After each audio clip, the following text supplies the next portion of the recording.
ম্যাচটা জিতবো এটা তো অবশ্যই ভেবেছি, তবে আরও বড় ব্যবধানে জেতার আমাদের সম্ভাবনা ছিল এবং সেই সম্ভাবনা তৈরিও হয়েছিল। ব্রাজিল দেখেছেন যে অনেক অ্যাটাকিং মুডে খেলেছে বা অনেকগুলো চান্স তৈরি করতে পেরেছে, কিন্তু শেষ পর্যন্ত ফিনিশিং দিতে পারেনি বলে এবং 2টি গোল অফসাইড হয়েছে।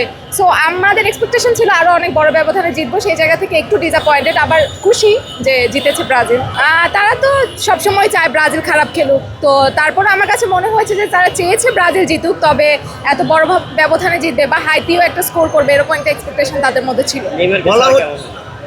পুরো 90 মিনিটই খেলা যতক্ষণ চলেছে আমি ব্রাজিল সমর্থক হিসাবে অলওয়েজ নেইমারের অভাবটা আমি অনুভব করেছি, যেমনটি বলছিলাম যে অনেকগুলো গোল মিস হয়ে গিয়েছে, সেটি হয়তো নেইমার থাকলে হতো না এবং আরও অনেকগুলো স্কোর করার সুযোগ থাকতো আমাদের। আমরা তো ভালো জিনিসই আশা করবো। সো জার্মানির সাথে যদি খেলা পরেও আমরা আশা করছি যে ব্রাজিল ভালো খেলবে এবং ততক্ষণ দিনে আমাদের নেইমারও সুস্থ হয়ে দলে ফিরবে বলে আশা রাখছি।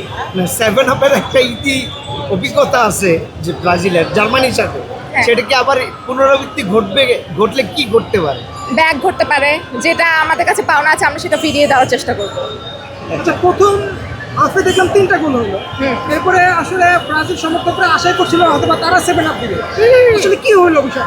ওই যেটি বললাম, এতগুলো চান্স ক্রিয়েট করার পরেও আসলে ফিনিশিংয়ের অভাবে পারে না এবং আমাদের প্রত্যেকটা মুহূর্তে আমি আসলে নেইমারকে মিস করেছি। যে গত ম্যাচে আর্জেন্টিনা এবং আলজেরিয়ার ম্যাচে আপনি দেখেছেন যে 3টি গোল করেছে আর্জেন্টিনা এবং 3টি মেসি করেছে, তাদের তারকা প্লেয়ার করেছে। আমাদের তারকা প্লেয়ার কিন্তু আমাদের টিমে আজকে ছিল না এবং লাস্ট ম্যাচেও ছিল না। তো আমরা আসলে নেইমারের অভাব অনুভব করছি এবং আশা রাখছি যে যেই ছন্দপতন ব্রাজিলের এখন কিছুটা হলেও চলছে, সেটা নেইমার টিমে ফিরলে সেটা ঠিক হয়ে যাবে। নেইমারকে নামানো হয় না, কেন, কি মনে করতেছেন?